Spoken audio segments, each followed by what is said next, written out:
56 inch नकली निकला, साबित करूंगा सबूत के साथ। हमने थेल पाला है, हमने थेल पाला है कह के आग लगाई हुई थी पूरे भारत में। लेकिन अब वो शेर क्या निकला है? शेर की खाल में वो कहावत सुनी है। अब आप देखिए कि पिछले साल से कई मर्तबा, बल्कि 2 साल हो गया, कई मर्तबा चीन ने भारत के अंदर घुसने की कोशिश करी और घुसा भी। हमारे भारतीय जवानों पर अटैक किया। इसकी जवाबी कार्रवाई ने मोदी सरकार ने क्या किया? चाइना की ऐप बैन कर दी, सर्जिकल स्ट्राइक। लेकिन हकीकत यही है कि इसी मोदी सरकार ने जो कहती थी कि चील गुलाल दिखाएंगे, चील गुलाल एक कोडले सो लाएंगे, यही तो कहते थे ना। अब सर छोड़िए, खाली ऐप बैन करके उनको ऑर्गेज़म आया था। मोदी सरकार ने क्या काम कर दिया? अरे दादा देखो, अरे ये काम तो सिर्फ मोदी ही कर सकते हैं, चाइना की ऐप बैन कर दी, ला ला ला ला ला। हाँ, बस इसमें ही खुश है वो, इसी में खुश है। और बाप रे बाप, बैन ऐप कर दी। लेकिन कहानी ये कि इतनी सी बैन ऐप करी और इतना उसके साथ व्यापार किया। भारत ने, इसी मोदी सरकार ने इसी चीन के साथ सबसे ज्यादा व्यापार किया। अब इसी बीच में ये खबर आई, विदेश मंत्रालय की तरफ से कहा गया, मोदी जी की तरफ से कहा गया, ना कोई गुदा था, ना कोई गुदा है। चलो जी ठीक है। जबकि सैटेलाइट तस्वीरों से खुलासा हुआ कि लगातार चाइना घुसपैठ कर रहा है। चाइना बिल्कुल लद्दाख तक, लेटेस्ट बता रहा हूं, ट्रेन की पटरी बिछा रहा है और कई इलाकों में एक्टिव है। अमेरिका ने जब भारत को बताया तो रिपोर्ट दुनिया के सामने आई, तब भारत की बीजेपी सरकार ने कहा कि हाँ, चाइना के इरादे सही नहीं हैं। 20 से 25 मरतबा उससे बात करने के बाद चाइना ने नरमी नहीं दिखाई, उल्टा मुंह पर वो नरम रहता है, पीछे छुरा घोंप देता है।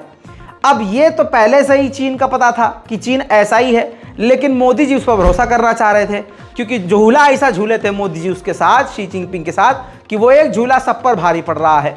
और मोदी जी संसद में कह रहे थे, एक अकेला कितनों पे भारी पड़, शायद वो अपने लिए नहीं, शी जिनपिंग के लिए कह रहे थे, अपने मित्र के लिए। कल तक जो डायलॉग बाजी ये कर रहे थे कि हम चीन को ये कर देंगे और वो कर देंगे, उसी सरकार के विदेश मंत्री जयशंकर ने ANI के पॉडकास्ट में कहा कि ये पागलपन है कि अगर आप सोच रहे हैं कि हम बड़ी इकोनॉमी से, चाइना भारत से काफ़ी बड़ी इकोनॉमी है, तो हम छोटी इकोनॉमी वाले हैं, हम उससे कैसे लड़ सकते हैं। दोस्तों, सेना का सीधा अपमान किया है जयशंकर ने।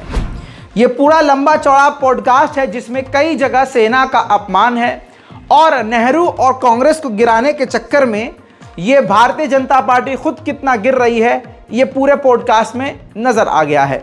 अब जो आपको ये वीडियो दिखाने वाला हूं उसमें आप खुद देखेंगे, खुद सुनेंगे कि माननीय जयशंकर ने कहा कि चीन हमसे बड़ी अर्थव्यवस्था है, उनसे छोटी अर्थव्यवस्था होकर हम उनसे लड़ाई करेंगे। जयशंकर ने देश के हर सैनिक का हौसला तोड़ने का काम किया। पहले साहब ने बोला ना कोई घुसा था ना कोई घुसा है, अब लीजिए कितना खौफ है चीन का, सुन लीजिए। I mean, Your words, Dr. Jaishankar. No, not at all. Look, they are the bigger economy. I mean, what am I going to do? As a smaller economy, I'm going to go pick a fight with a bigger economy. It's not a question of reactive, it's a question of having common sense. सुना कितने सच्चे जयशंकर हैं, कितने साफ बात बोलने वाले। माननीय जयशंकर ने यह क्लियर कर दिया कि देखो भाई, ऐसा है, हम अपने से मजबूत से बिल्कुल नहीं लड़ते, हमारे लिए पैसा इंपॉर्टेंट है, इकोनॉमी इंपॉर्टेंट है, अपने से बड़े से हम नहीं लड़ते। हमारा 56 इंच का सीना है, वो चीन के लिए नहीं है, अल्पसंख्यकों के लिए है। उधर 56 इंच वाले ने ही BBC की डॉक्यूमेंट्री बैन करवाई। अगर वो BBC की डॉक्यू बैन ना करवाते तो वो ससुरी इतना हिट नहीं होती। फिर दूसरा गलत कदम ये उठाया कि ये इल्ज़ाम लगाया, जो हमेशा फर्जी इल्ज़ाम मोदी जी लगवा देते हैं कि ये देश को बदनाम करने की साजिश है। अब सारे जाहिल भीड़ यही शुरू, ये देश के खिलाफ है, ये हमारे देश के खिलाफ साजिश हो रही है, ये हमारे देश के खिलाफ साजिश है। बस ये करके आदमी पागल हो जाता है। अब ये तो मेरा अपना है यार, सही कर ले। अब होता क्या है, जब बीबीसी के ऊपर रेड पड़ती है तो उस वक्त मैं एक बात कहता हूं, उस वक्त मैंने कहा था कि इससे और बदनामी होगी।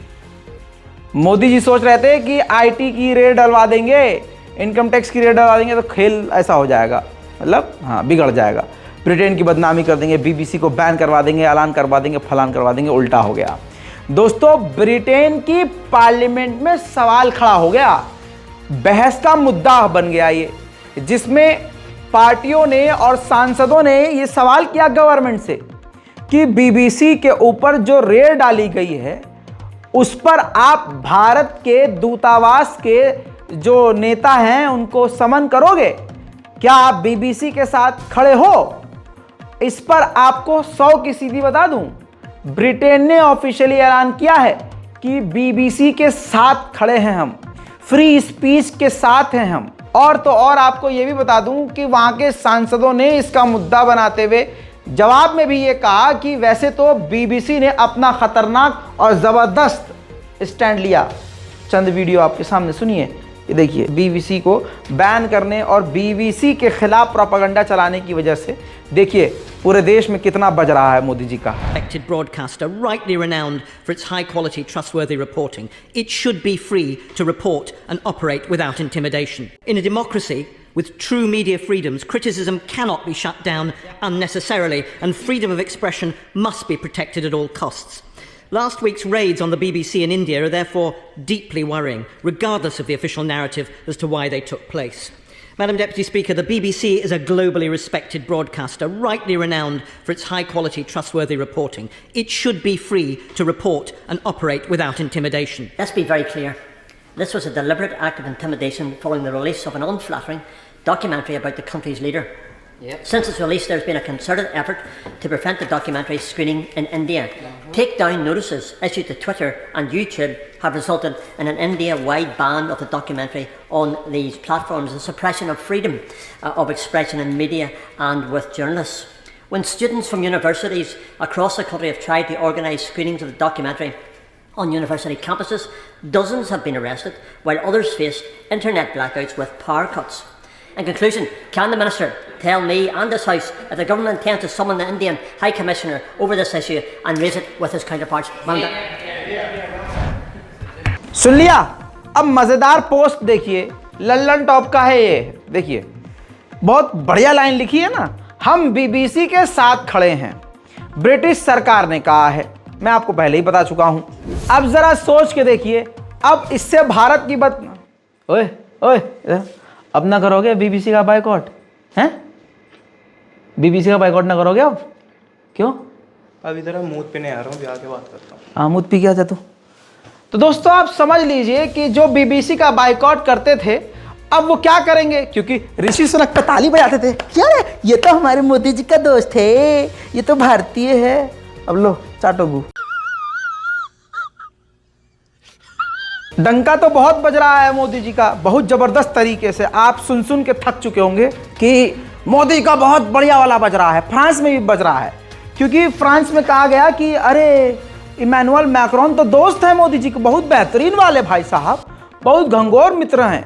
लेकिन फ्रांस में आप एयरपोर्ट पर जब जाएंगे ना भाई साहब, तो आप भारत की करेंसी की औकात वहाँ इतनी बुरी है कि एयरपोर्ट पर एक्सचेंज यानी बदल भी नहीं रहे हैं, रुपया भारत का बदल भी नहीं रहे हैं, और यहाँ बैठकर वो कह रहे हैं 1 ट्रिलियन इकोनॉमी 5 साल में बनाएंगे, भारत का रुपया छा रहा है, छा रहा है। सारी परिभाषा इन्होंने बदल दी है। कीचड़ में जाने को छा रहा है, कोरोना का इलाज बता दिया गू से होगा, जिस्म और खून की बीमारियों का इलाज जो पेशाब से होगा। तो मतलब जो अच्छा है इस जमाने में वो बुरा है, जो देशभक्त है असल वाला वो गद्दार घोषित है, और जो गद्दार और आतंकवादी हैं वो तथाकथित गौ रक्षक और वो हिंदू राष्ट्र वाले और सच्चे भारतीय घोषित हैं। यानी अंधेर नगरी चौपट राजा है।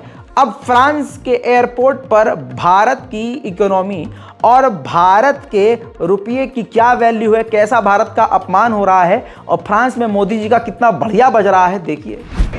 दोस्तों, मैं फ्रांस में हूँ और भारत के बजते डंके की हकीकत, मोदी जी ने जो भारत का डंका विदेशों में बजवाया है, जिसको बहुत सारे लोग छाती पीट कर ये कहते हैं कि भारत का डंका विदेशों में बजवा दिया, भारत का डंका विदेशों में बजवा दिया, उसकी हकीकत आपको दिखाता हूँ। मेरे पास कुछ इंडियन करेंसी है, मेरे पास इंडियन नोट है। अब मैं जाऊँगा इनको एक्सचेंज कराने और आप सुनिएगा कि जवाब क्या मिलता है। Hello, We don't change Indian rupees, sir. Okay, don't change Indian rupees, thank you. सुनिए क्या कहा कि हम भारतीय रुपए को कन्वर्ट नहीं करते हैं, और ये एयरपोर्ट की बात है। एयरपोर्ट पे भारतीय रुपए को कन्वर्ट करने से मना कर दिया, ये कहकर कि भारतीय करेंसी बहुत कमजोर हो चुकी है। एक टाइम में भारतीय करेंसी यूरो के मुकाबले 65 रुपए हुआ करती थी, यानी 1 यूरो में 65 रुपए आया करते थे। उधर पनौती ऐसी लगी है कि अदानी का पूरा फ्रॉड तो खुला है कि किस तरह से मोदी के दोस्त ने फ्रॉड किया है, और जाहिर सी बात है मोदी जी का आशीर्वाद उसके साथ है तो वो खुल्लम खुल्ला कर भी रहा है। पूरी दुनिया के जो प्रोजेक्ट हैं वो अदानी को दिए जा रहे हैं। ऐसे में आपको बता दूं कि प्रोपेगेंडा चलाया गया बीच में कि अरे नहीं अदानी बहुत बढ़िया है, रिकवर कर लेगा वो देश है। अदानी ने अपने आप को भारत घोषित कर दिया था। लीजिए एक बार फिर से आपकी स्क्रीन पर ये देखिए, ब्रेकिंग न्यूज़ है। बड़ी खबर यह है कि सिर्फ 7 दिनों के अंदर 7 लाख करोड़ रुपए जनता के डूब गए हैं। सिर्फ ये आपको बता रहा हूं कल के आंकड़े। अभी जो है इस मोदी के दोस्त का और बुरा हाल होना है। भले ही सोशल मीडिया पर आपने देखा और सुना होगा पिछले कई दिनों से कि अदानी के समर्थन में बहुत चीजें ट्रेंड करवाई गई थी। लीजिए, मुंह पे पेशाब पड़ गया इनके फिर से गड्ढे में। अब अच्छा एक बात देखिए, ये देखिए सबूत एक और दिखा रहा हूं, ये देखिए सारे स्टॉक धड़ल्ले से नीचे गिरे हैं। अब जरा सोच के देखिए भारत के लोगों को। कहां जा रहे हो तुम कहां रहो? अरे अडानी चाचा को बचाने के लिए जा रहे, सपोर्ट करने के लिए पूरा। सपोर्ट करने कैसे करोगे सपोर्ट? अदानी चाचा के शेयर खरीदोगे क्या? शेयर खरीदने होते हैं और क्या? अरे हमने तो खुद पाल रखा है, शेयर खरीदने की जरूरत ही नहीं है हमें तो। कौन सा शेयर पाला है तुमने? हर बात बताते हैं ही। हैशटैग करोगे क्या? हाँ, पूरा सपोर्ट, हैशटैग अडानी चाचा सपोर्ट, और रैली भी निकाल। तो दोस्तों ये चल रहा है। अब ऐसे लोग बहुत जगह होंगे, जल्दी जल्दी मेंशन कीजिए ससुरों को नीचे। उधर हालत तो बागेश्वर धाम वाले बाबा की भी बुरी हो गई है। शायद बाबा अपने भाई का ही पर्चा नहीं लिख पाए। दुनिया भर के आए हुए भक्तों का पर्चा लिखकर फाड़ कर बता देने वाले जादूगर, चमत्कारी, भविष्यवाणी बता देने वाले, अगला पिछला और सब खोल देने वाले बाबा अपने सगे भैया का न खोल पायो भविष्य का पर्चो। अब उनका भैया जो हो गोलीबारी कर रहा है, हर जगह जो है दबंगाई कर रहा है। जिसके बाद जब ये बात क्लियर हो गई कि ये तो इसमें बचाव है ही नहीं, क्योंकि इसमें तो बागेश्वर धाम के ही भाई साहब हैं उनके, और उनका भौकाल, उनकी तूती बोल रही है। नशे में एक तरफ सिगरेट चल रही है और एक तरफ गोली चल रही है। और मामला ये है कि एक और वीडियो सामने आ गया। एक वीडियो पहले था उनका। अब बागेश्वर धाम वाले बाबा धीरेन्द्र शास्त्री जो हैं उनके भाईजान का एक और वीडियो सामने आ गया जिसमें वो गोली चला रहे हैं। और पता है ये मामला क्यों, वो गोली क्यों चला रहे हैं? उस समय उनकी मांग ये थी कि मेरे भाई का गाना, बागेश्वर धाम वाले भाई का गाना इस ब्याह में क्यों ना चल लो। थू।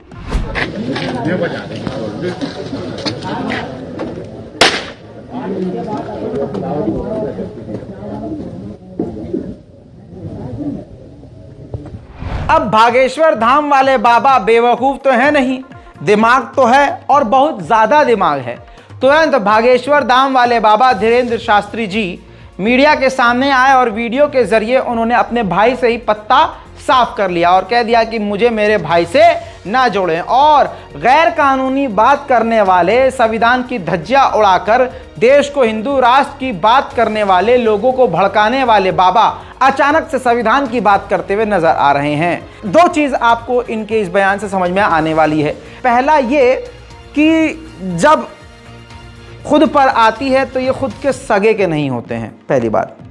दूसरी बात, जो कल तक संविधान की धज्जियां उड़ा रहे थे, अपने आप को बचाने के लिए तुरंत संविधान की आड़ लेते हैं। पेश है बाबा जी। सोशल मीडिया के द्वारा शालिग्राम जी का एक विषय हमारे संज्ञान में आया है। देखो, हम गलत के साथ नहीं हैं। कानून निष्पक्षता और पारदर्शिता की गहराई से इसकी जांच करें। हम कतई गलत के साथ नहीं हैं और हर विषय को हमसे ना जोड़ा जाए। हम अपने मार्ग में सनातन हिंदुत्व और श्री बागेश्वर बालाजी की सेवा में अनवरत लगे हुए हैं, इसलिए कृपा करके हर विषय को हमसे ना जोड़ा जाए। इस देश में संविधान है। उधर कांग्रेस पार्टी ने बुरी तरह से भारत के विदेश मंत्री को घेर लिया है, क्योंकि काम ही उन्होंने ऐसा किया है। भारत के जो अभी के विदेश मंत्री जयशंकर हैं, असल में पिछले समय में वो काफी लंबे समय तक चाइना के दूतावास में भारत के वो एम्बेसडर थे कई सालों के लिए। तो वो हुंकार भरते थे कि मैं सबसे ज़्यादा जो है चीन में लंबे समय तक रहा हूँ। अब मामला ये हो गया है कि सुप्रिया ने, यानी जो कांग्रेस की लीडर हैं, उन्होंने बड़े कड़े सवाल रखे हैं और ये सवाल संघी झेल नहीं पाएंगे, क्योंकि बहुत तीखे सवाल हैं और इसका जवाब किसी भी संघी के पास होगा नहीं। और यहाँ पर संघी यही काम करते हैं, तुरंत हाँ एक भगवान वाली डीपी लगाकर और भगवा वाली डीपी लगाकर यूज़र नेम में किसी अपने भगवान का नाम लिखकर भारत माता की जय इस तरह का नारा लिखकर नीचे कमेंट में भद्दी भद्दी गालियाँ लिखना शुरू कर देते हैं। देखिए सुनिए। तरीके से हमला बोला है जयशंकर के खिलाफ। कल उन्होंने कहा कि एलएसी पर राहुल गांधी ने नहीं, प्रधानमंत्री ने सैनिक भेजा है। ऐसी मूर्खता की बात एक बहुत ही इमैच्योर, सत्ता में द्वेष भावना से ग्रसित व्यक्ति ही कह सकता है। प्रधानमंत्री मोदी हैं तो हम भेज देंगे सेना, प्रधानमंत्री ही भेजेंगे ना। लेकिन उससे बड़ा वक्तव्य उन्होंने बोला है जिसकी चर्चा नहीं हो रही है। उन्होंने बोला है हम एक छोटी इकोनॉमी है और चीन एक बड़ी इकोनॉमी है, हम उन पर हमला थोड़ी कर देंगे। आप क्या कहना चाह रहे हैं कि हमारी भूभाकीय अखंडता के साथ खिलवाड़ होगा और हम मुंह में दही जमाए बैठे रहेंगे, दर्शक मूक दर्शक बने? आप क्या कहना चाह रहे हैं कि वहां पर चीन अतिक्रमण करता जाएगा, हमारे सैनिकों का हौसला तोड़ेंगे आप ये कहकर कि हम एक छोटी इकोनॉमी है, हम चीन पर कैसे हमला करेंगे? आपको सैनिकों का शौर्य और पराक्रम का ये सलाह आप दे रहे हैं? ये एक ऐसा व्यक्ति बोल रहा है जो ये भी दम्भ भरता है कि मैं चीन में भारतीय राजदूत में सबसे लंबा समय मैंने बिताया। सबसे लंबा समय आपने बिताया तो कुछ सवालों का जवाब दे दीजिए। क्यों नहीं यथावत स्थिति अप्रैल 2020 की हो रही है? क्यों आप लगातार ट्रेड बढ़ाते जा रहे हैं? $100 बिलियन का ट्रेड डेफिसिट कर दिया है। क्यों आप और मोदी जी चीन का नाम लेने से कतराते हैं? पैंगोंग त्सो पे चीन जो है वो पुल बना रहा है, रेलवे लाइन डाल रहा है। क्यों हो रहा है ये सब? आप उस पर एक शब्द नहीं बोलिएगा और यहां पर आकर बड़ी बड़ी डींगे हाँकिएगा, राजनीतिक द्वेष से ग्रसित होकर किसी और के खिलाफ जहर उगलिएगा। आप विदेश मंत्री हैं, आपने कौन सा पराक्रम हासिल किया है चीन में? 3 साल हो गए, 2020 की स्थिति नहीं बन पा रही, ये आपका पराक्रम है। दोस्तों अब बात करते हैं न्याय की, जो नासिर और जुनैद के लिए एक समाज मांग रहा है। लेकिन मैं आज आपको बता दूं कि नासिर के और जुनैद के कातिल वो दल वाले नहीं हैं, वो तथाकथित जो अपने आप को गौ रक्षा वाले बताते हैं वो नहीं हैं। सुनिए कातिल कौन है। हम ही कातिल हैं, हम मुसलमान ही जुनैद और नासिर के कातिल हैं। क्यों? क्योंकि नासिर और जुनैद कोई पहले और आखिरी नहीं, ये प्रथा बहुत पहले से चल रही है और हमारी खामोशी की वजह से आतंकवादी इतने बड़े लेवल पर बढ़ चुके हैं जो अपना नाम गौ रक्षा दल से जोड़कर किसी भी मुसलमान का इल्ज़ाम लगाकर कत्ल कर देते हैं। लेकिन सवाल ये है कि क्या मुसलमानों ने कभी आवाज़ उठाई? सवाल ये है कि आप लोगों ने इससे पहले कभी धरना प्रदर्शन किया? क्या आपने मुसलमानों के लिए, दूसरे जो मुसलमान मारे गए उनके लिए आवाज़ उठाई? हमने क्या किया उनके लिए? कुछ भी नहीं किया मेरे दोस्तों। उनकी हिम्मत इसीलिए बढ़ती रही और आज भी अगर आप देखेंगे तो अभी भी भारत के मुसलमान नासिर और जुनैद के लिए उस तरह से आवाज़ नहीं उठा रहे जैसे उठानी चाहिए। बस कुछ ही लोग हैं जो आवाज़ उठा रहे हैं। भारत में मुसलमानों की तादाद कम है, लेकिन इसके बावजूद भारत के सभी मुसलमान खुद अपने भाइयों के साथ खड़े नहीं हो रहे। दुख की बात यह है कि हमारे ही समाज के ऐसे बड़े बड़े लोग, मुल्ला, मौलवी, नेता और जो सोशल मीडिया पे यंगस्टर जो इस्लाम बांटते फिरते हैं, आप उनको देखेंगे वो 12 महीने अपने किसी भाई पर हो रहे जुल्म पर नहीं बोलेंगे। लेकिन अगर आप मज़ार चले जाएं, अगर आप कोई ऐसी एक्टिविटी, रील, फोटो पोस्ट कर दें जहां उनको लगे कि अरे यार इससे इस्लाम खतरे में पड़ जाएगा, वो तुरंत आपको शिया, सुन्नी, देवबंदी, बरेलवी घोषित करके आपको जलील, रुस्वा और हिकारत से देखने लगेंगे, यानी फितना फैलाने लगेंगे।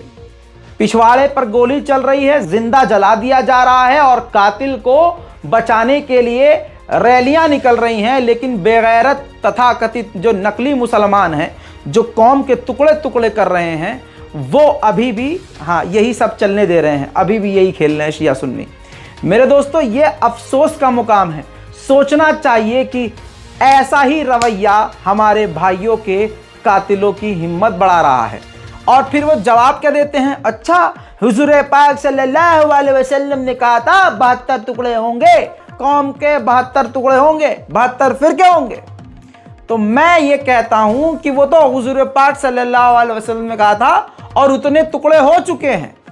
लेकिन हमारा कुरान एक, हमारा अल्लाह एक, तौहीद हमारी वही है, इस्लामी किताब हमारी वही है, कुरान हम सबका वही है। लेकिन आप लोग इन चंद चीज़ों पर भी अल्लाह के नाम पर, कुरान के नाम पर, इस्लाम के नाम पर ही, हुजूर पाक सल्लल्लाहु अलैहि वसल्लम के नाम पर ही, इन चंद नाम पर ही एक नहीं हो पा रहे, तो आप क्या कद्दू ही मतलब कुछ कर पाओगे ज़िंदगी में। सोचने का मकाम है, सोचिए, बस एक लम्हे फिक्रिया है। अब खुद देखिए आपकी खामोशी ने क्या हाल कर दिया है। ये मोनू मानेसर का गुरु है। जब कभी मोनू कोई आतंकी घटना को अंजाम देता है तो ये उसके बचाव में कसीदे पढ़ने लगता है। वीडियो देखिए, आप समझ लीजिए।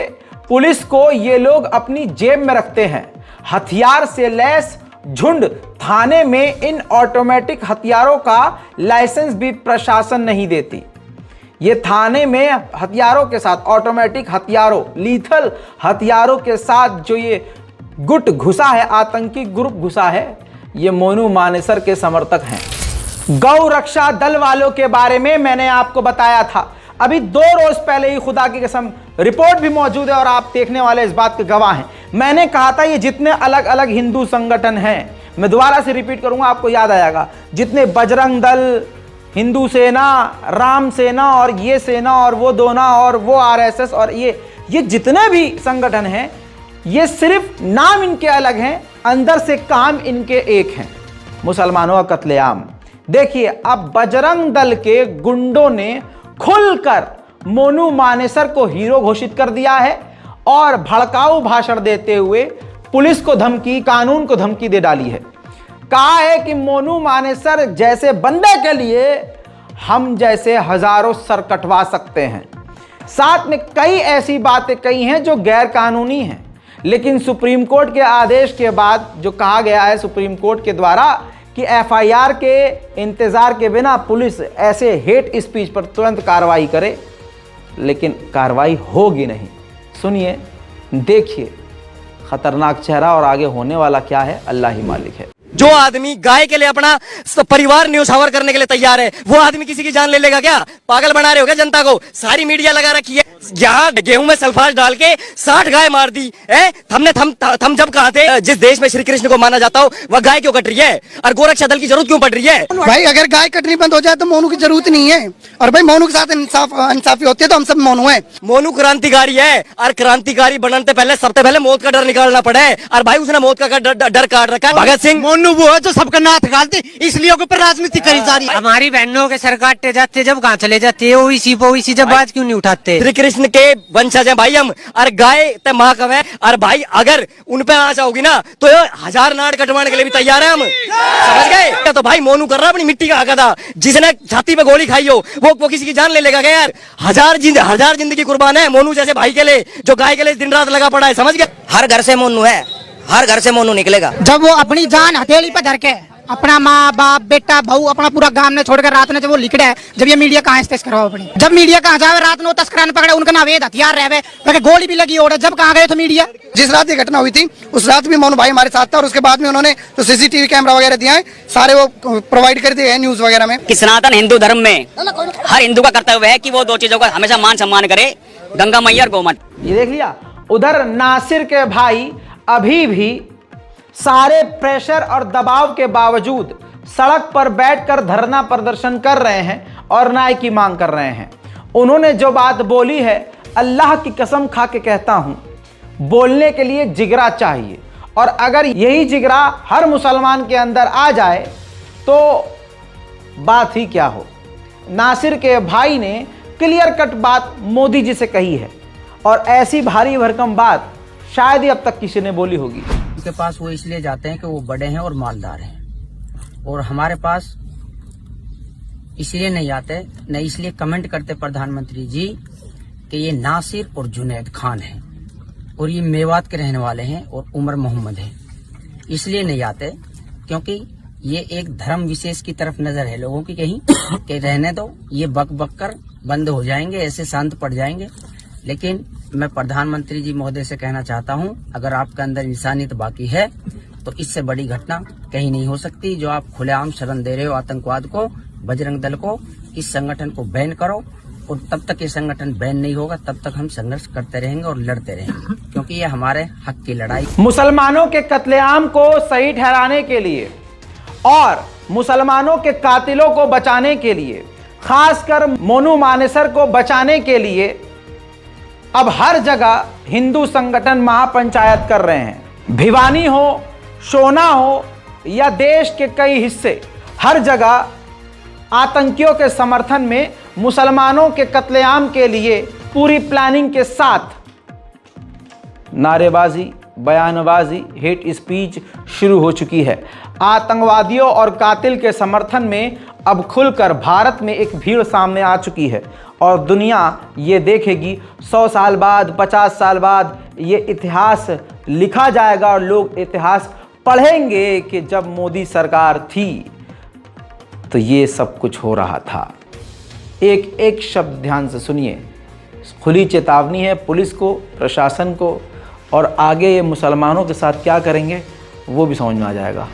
सीबीआई की तरफ से आने से पहले हम तुमको किसी गौ रक्षक पर हाथ नहीं डालने देंगे, हम तुम्हें मनमानी नहीं करने देंगे और मेवात की धरती से गौ हत्या का पाप हमेशा के लिए मिटा कर रहेंगे। बोलो भारत माता की जय। एक बात मैं और ध्यान दिलाना चाहूंगा, क्योंकि वो शब्द प्रयोग अभी कुछ लोग कर रहे हैं, यहां हिंदू अल्पसंख्या में है, गौ की रक्षा कैसे करो?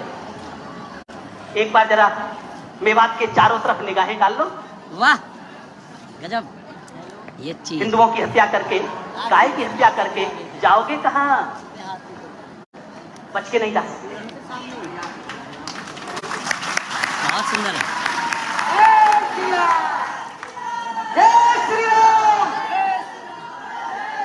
हिंदू समाज ने तय किया है, अभी मानेसर में पंचायत हो चुकी है, आज हतीम में हो रही है, कल भिवानी में होने वाली है, मुझे बताया यहाँ के कार्यकर्ताओं ने सोना में भी होने वाली है, चारों तरफ होंगी, पूरे हरियाणा में होंगी और एक अंधे को भी दिखाई देगा आज हिंदू खड़ा हो गया है और किसी हालत में वो गौ हत्या नहीं होने देगा। लेकिन अल्पसंख्यक का नारा लगाना बंद करे ये मुस्लिम नेता और मुस्लिम समाज के कुछ लोग।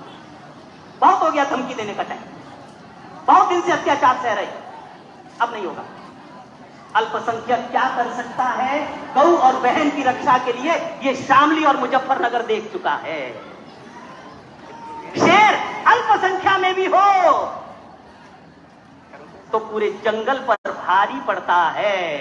ये संख्या नहीं है, ये सब शेर बैठे हैं जो अपने अपने क्षेत्रों में शेर की तरह गरजेंगे। देख लिया दोस्तों, सुन लिया आपने, खुलेआम सब कुछ हो रहा है, प्लानिंग की जा रही है, इसको लाइव किया जा रहा है, सोशल मीडिया पर पॉडकास्ट किया जा रहा है, पोस्ट किया जा रहा है, शेयर किया जा रहा है। पूरा प्रशासन बेकार है, ठप है, कोई कार्रवाई नहीं की जा रही है। खतरनाक बयानबाजियों की वजह से मुसलमानों का कत्लेआम हुआ, अब बजाय उनको कम करने के लिए दोबारा से वो शुरू हो गया है, बढ़ गया है। अब मोनू मानेसर जिसको ये बचाने के लिए एड़ी चोटी का जोर लगा रहे हैं, एक और वीडियो दूसरे एंगल से सोशल मीडिया पर सामने आया है जिसमें मोनू मानेसर वो आतंकवादी ये कहता हुआ साफ नजर आ रहा है कि आप हमें गौ के कातिलों और लव जिहादियों की लिस्ट दीजिए, हम और हमारा ग्रुप उन्हें चुन चुन कर मारेगा और हमारी पैरवी करने के लिए हमारे भाई लोग हैं, मैं नाम नहीं लूंगा, ये खुद मोनू मानेसर कह रहा है। और नाम अब उसको लेने की जरूरत भी नहीं है क्योंकि हमने देख लिया है कि समाज का एक बड़ा सड़ा हुआ अंग जो खून का प्यासा है मुसलमानों का, वो पैरवी करने के लिए मोनू मानेसर की सड़क पर उतर आया है। मोनू मानेसर को सुनिए। यहाँ पे एक समाधान होना चाहिए, जो भी लोग याद करते हैं उनकी लिस्ट हमें दे, और भाई हम और हमारी टीम उनको मारेगी भाई खुला।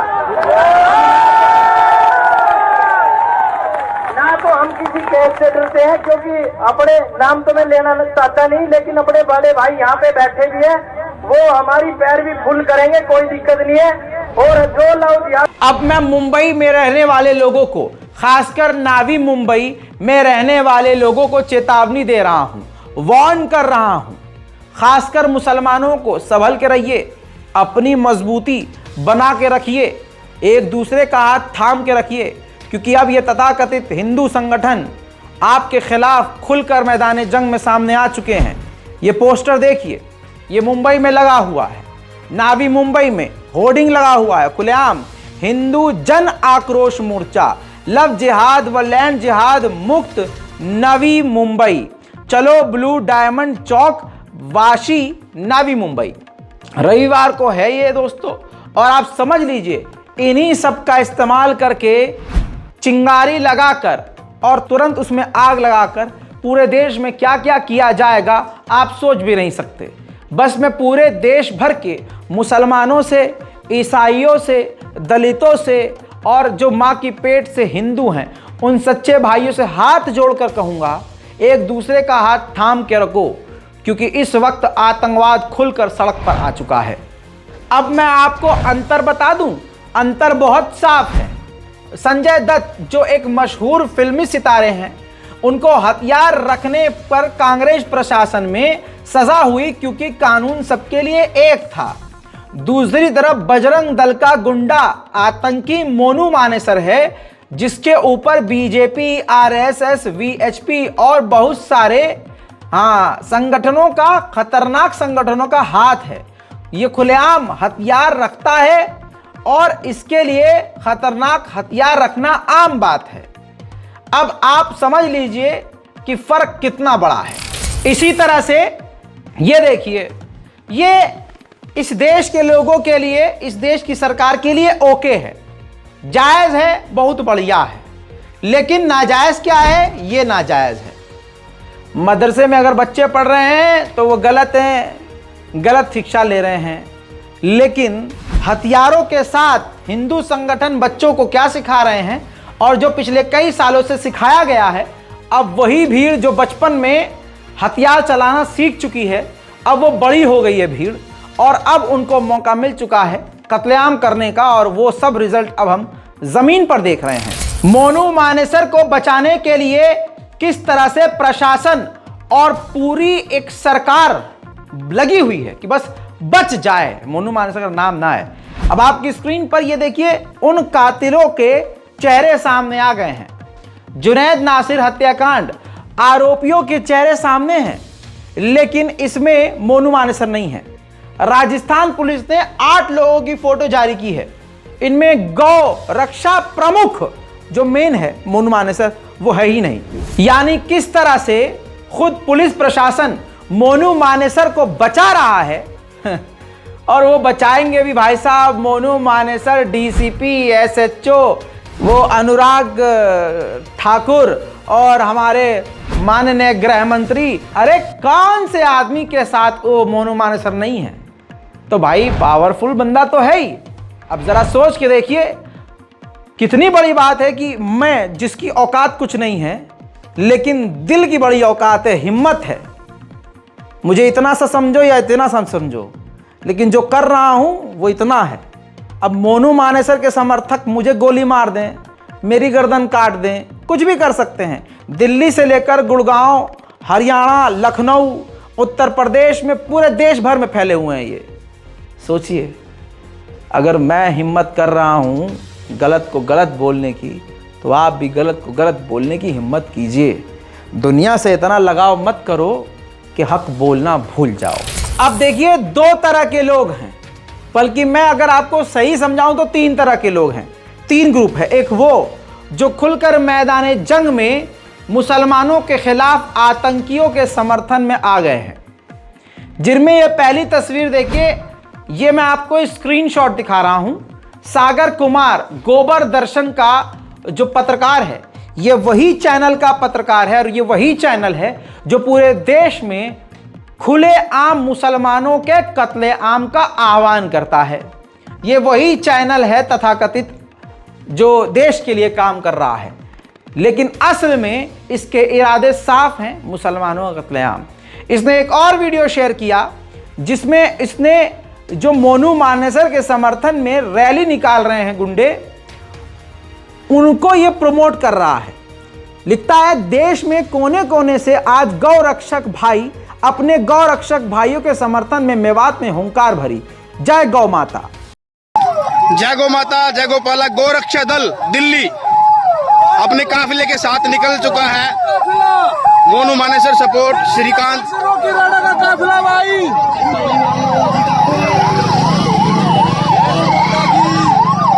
किसी भी गौ भक्त को झुकने नहीं दिया जाएगा। तन से, मन से और धन से फुल सपोर्ट किया जाएगा।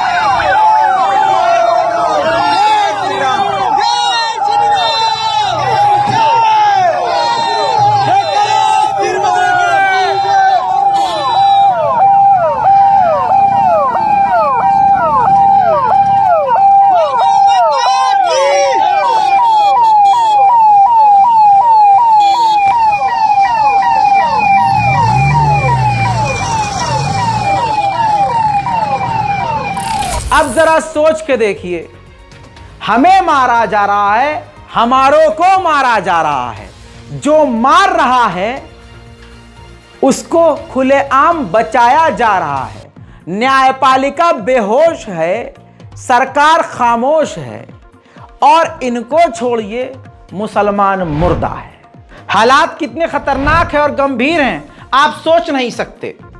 आपको पता है, खंडवा से एक सोनी सैनी नाम के आतंकवादी को गिरफ्तार किया गया। पुलिस ने एक मुखबिरी के तौर पर सूचना हासिल करी, मुखबिर ने जानकारी दी। इसके बाद सोनी नाम के उस व्यक्ति के घर पर, जिसका नाम मुन्ना सोनी बताया गया, जिसकी उम्र 35 साल है, उसके घर पर छापा मारा तो उसके पास विस्फोटक सामान मिले। बम बना रहा था और बम भी इसके पास मिला। FIR ने बताया है कि इसके घर पर, जी हां, छापा मारा तो उसके पास बम बरामद हुआ, जिसके बाद इसको गिरफ्तार कर लिया है। मजेदार बात यह है कि इसके कनेक्शन कहां हैं, किससे है, ये पुलिस ने, खंडवा पुलिस ने नहीं बताया है। लेकिन भगवा पहने इस आतंकवादी को आप ध्यान से देखिए, बहुत प्यार से देखिए और सोचिए ये किस संगठन से जुड़ा हो सकता है। और ये जो बम बना रहा था, इसका इस्तेमाल किस और कौन से धर्म के लोगों के खिलाफ कर सकता था, अभी भी आपको समझ में नहीं आ रहा। मोदी जी तो पहले ही कह चुके हैं, कपड़ों से पहचाने जाते हैं। ये आग लगाने वाले कौन है, वो उनके कपड़ों से ही पता चल जाता है। आज के वक्त आप और भी कई सारी चीजें देख रहे हैं, जो खासकर बाबा हैं वो घटिया बयानात के साथ सामने आ रहे हैं। और आज के दौर में यही बाबा सनातन धर्म को बदनाम कर रहे हैं। सोच के देखिए, मैं तो यही कहूंगा, जो आप देखने वाले हैं उन बाबा के जुमले सुनिएगा, उनके संस्कार देखिएगा। आइए इनके संस्कार देखते हैं, जो स्वरा भास्कर की एक मुस्लिम युवक के साथ शादी पर इतना भड़के कि उसको यह कह दिया स्वरा भास्कर को कि, मतलब ये वो इंसान कह रहा है जो खुद को महंत कहता है, जो अपने आप को महंत कहता है। सोचे, जिस धर्म में देवी की पूजा होती है, स्त्री की पूजा होती है, उस हिंदू बेटी को यह कह रहा है महंत, हिंदू धर्म का रक्षक, कि स्वरा ने ऐसे समाज से शादी की है, जो लोग अपनी बहन से शादी कर लेते हैं और उसके बाद तलाक देने के बाद कई मर्दों के साथ सोना पड़ता है। तो स्वरा भास्कर को अगर बहुत सारे मर्दों का साथ रात बितानी है तो बहुत अच्छी बात है, करें। भाई ये जुमला बोलने के लिए मैंने बड़ी हिम्मत, मतलब मुझे शर्म आ रही है। देखिए अच्छा हुआ हम देखिए इस्लाम की खूबसूरती, इस्लाम ऐसे ही चमकता है। ये देखिए इनका खेल देखिए।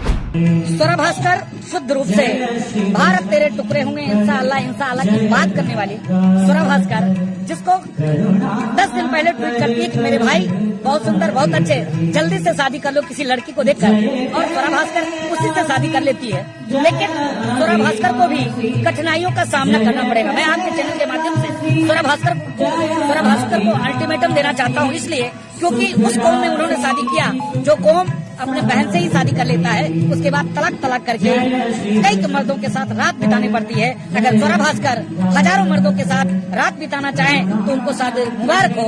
अगर वो वाकई में एक नारी शक्ति है, वाकई में अपने आप में एक सशक्तशाली महिला है, तो उसको शादी करनी ही नहीं चाहिए थी। लेकिन चलिए, स्वागत है शादी की, कम से कम सनातन से थू है, लानत है। अल्लाह का शुक्र है और खुश होइए और अल्लाह का शुक्र अदा कीजिए और सजदा कीजिए शुक्र का कि आप मुसलमान हैं, और वो हिंदू भी शुक्र अदा करें जो सच में ये हिम्मत रखते हैं ये बोलने की कि ये बाबा गलत है, ये सनातन धर्म नहीं है। मुबारक हो अगर आप ऐसा फील कर पा रहे हैं तो आप सच्चे राम भक्त हैं, आप सच्चे सनातनी हैं, क्योंकि सनातन कभी ऐसा स्त्री के लिए कह ही नहीं सकता। खासकर एक बाबा, एक महंत ऐसे जुमलों का इस्तेमाल, ये सिर्फ इसलिए क्योंकि ये मुसलमानों से इतना हसद। अब सोचिए अगर इनको अकेली कोई लड़की मुसलमान मिल जाए, अकेला कोई मुसलमान लड़का मिल जाए, उफ, ऐसे ही तो होते हैं, दाढ़ी पकड़कर JSR के नारे लगवाते हैं, मारते हैं, मॉब लिंचिंग करते हैं, पीट देते हैं, जिंदा जला देते हैं। ये नफरत जो भरी हुई है ये मजबूर करती है, इनको राक्षस बना चुकी है। दोस्तों महाशिवरात्रि चल रही है, इस पवित्र महाशिवरात्रि पर जरा सोचिए इस रामराज में क्या हो गया। जी हाँ, बिहार के दरभंगा में महाशिवरात्रि के प्रोग्राम में ऑर्केस्ट्रा बुलाया गया, वहां डांसर भी आई, डांसर डांस कर रही थी, मौका देखकर बदमाशों ने उस डांसर को उठाया, जंगल लेके गए, 3 घंटे तक उसका 6 लड़कों ने एक के बाद एक बलात्कार किया। रामराज देखिए आप, क्या मोदी जी ने खूबसूरत भारत बना दिया है, हैं? ताली बजाइएगा। 48 घंटे से ज्यादा हो चुके हैं, एक भी गिरफ्तारी नहीं हुई है। पीड़िता ने कहा मेरे साथियों के साथ मारपीट की, वो डरकर भाग गए, मुझे जंगल में उठाकर ले गए थे और 6 लड़कों यानी 6 बदमाशों ने जो महाशिवरात्रि में आए थे, जो आप समझ सकते हैं कौन से भक्त होंगे, कौन से धर्म के होंगे, हैं, उन्होंने उस लड़की के साथ, डांसर के साथ 3 घंटे तक बलात्कार किया। दैनिक भास्कर का प्रूफ है आपके सामने। लेकिन ये सुअर दर्शन, ये दरियाई काला घोड़ा जब भी मुंह खोलता है इसके मुंह में काली दुनिया नजर आती है, जहर नजर आता है, इसकी आंखों में खून नजर आता है।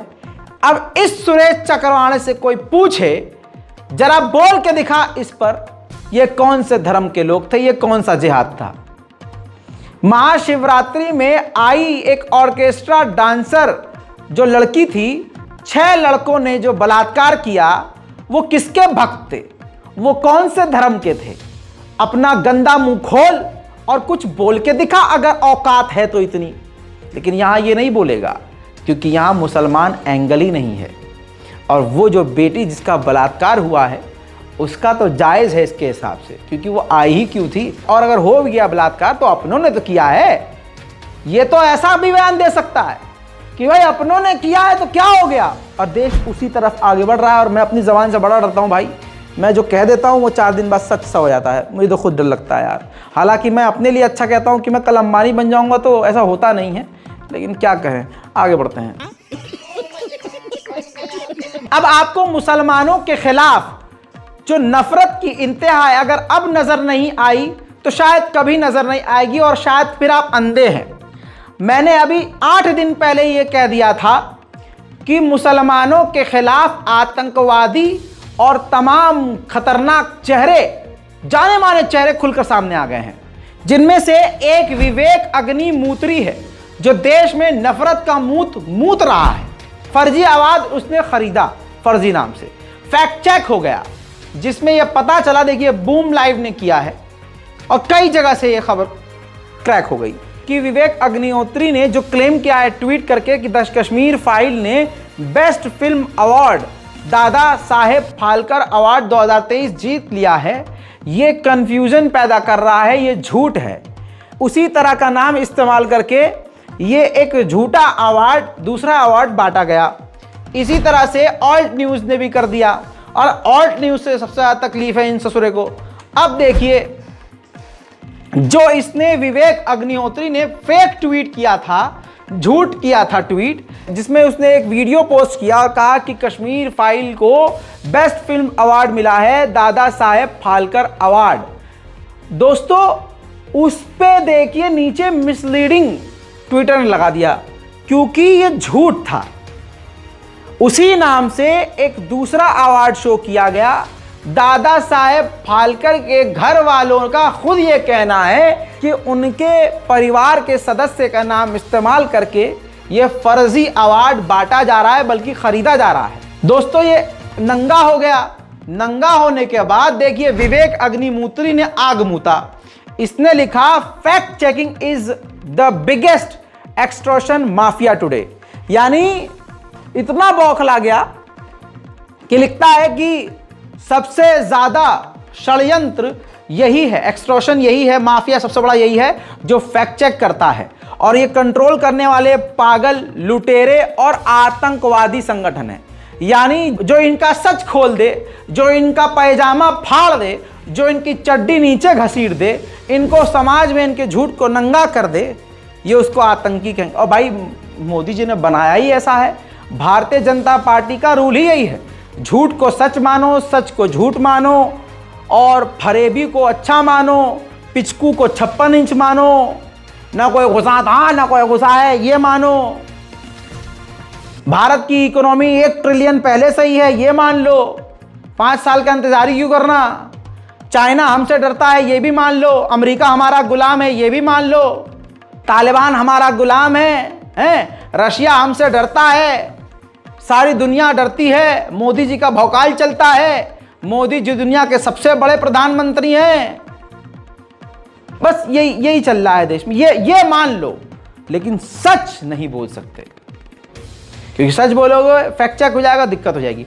इसके बाद जब मोहम्मद जुबैर ने सारे फैक्ट चेक्स को एक जगह शेयर कर दिया, तो ये देखिए तुरंत जब पूरी तरह से नंगा हो गया विवेक अग्निहोत्री, तो अब ladies and gentleman, presenting Vivek Agnihotri, the best film director from India, check his language for a community। ध्यान से पढ़िए, I don't hate fact checkers, I hate when puncher repairs pretend to be fact checker। यानी मुझे fact checker से कोई तकलीफ नहीं है, जो पंचर बनाने वाले अपने आप को वो फैक्ट चेकर समझते हैं उससे तकलीफ है, क्योंकि तुम कुछ नहीं हो, तुम एक सिर्फ जिहादी हो जो भारत के दुश्मन हो, और मैं हर चीज जानता हूं और यह भी जानता हूं तुम्हारे पीछे कौन है। फिर हिंदी में लिखता है कि हर जिहादी का वक्त आता है और तेरा वक्त जल्द आने वाला है, संभल के रहो। दोस्तों, ये देख रहे हैं विवेक अग्निहोत्री, इस देश के फिल्म डायरेक्टर के दिल में मुसलमानों के लिए जो नफरत उबल रही है, सोचिए यह अपनी फिल्मों से क्या पैगाम देता है और क्या पैगाम देगा और क्या अब देने वाला होगा, और ये क्या क्या करेगा। ऐसे ही लोगों को अगर कोई मुसलमान अकेला मिल जाए तो ये क्या करेंगे, आपको अब समझने की जरूरत नहीं है, क्लियर है सब। खैर, मक्कारी का दौर चल रहा है। दीपिका पादुकोण के भगवा पहन के मटकने पर बहुत नारंगियों के बहुत सारी चीजें पिचक गई थी, और उन्होंने बाइकआउट करने की कोशिश की थी और एक सुअरों के झुंड ने बड़ा शोर मचाया था, बाइकआउट पठान। हुआ यह कि इतनी हिट हो गई, जबरदस्ती की हिट हो गई। मतलब हाँ, पठान तो जबरदस्त फिल्म है, लेकिन मैं ये कहूंगा कि अगर इसका बाइकआउट नहीं किया जाता तो ये इतनी हिट नहीं होती। ये पनौती है ससुरे, जो करते हैं वो उसका उल्टा हो जाता है।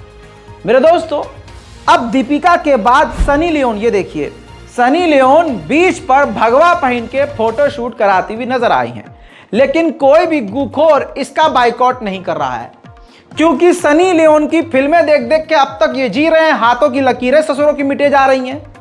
यही तो सहारा है। उधर राम सेना के एक बंदे ने बयान दिया था ना, एक हिंदू बेटी के बदले में तुम 10 मुल्लों की बेटियां लाओ, हम तुम्हें नौकरी देंगे, पैसा देंगे और तुम्हें कानूनी सहायता देंगे। अबे दिक्कत तो ससुरे ये है कि अगर इन संघियों से और इन बजरंग दल वालों से और ये जो तथाकथित जो तुम्हारे संगठन वाले हैं भगवाधारी से, इनसे अगर अपने ही धर्म की कोई लड़की मिल रही होती, पट रही होती, प्यार कर रही होती, तो ये संगठन ज्वाइन करते क्या? समझ रहे? तो कहानी ये है कि अब ये सनी लियोन का बाइकआउट नहीं करेंगे और यहाँ इनकी जो है वो हर्ट नहीं होगी, जो शाहरुख खान की फिल्म के लिए हर्ट हो गई थी। क्या कहते हैं उसको? हाँ, वो जो हर जरा सी में हर्ट हो गई है भाई, हर्ट हो गई, हमारी हर्ट हो गई। बहरहाल इस रिपोर्ट को शेयर कीजिए, दुआओं में याद रखिए। जय हिंद।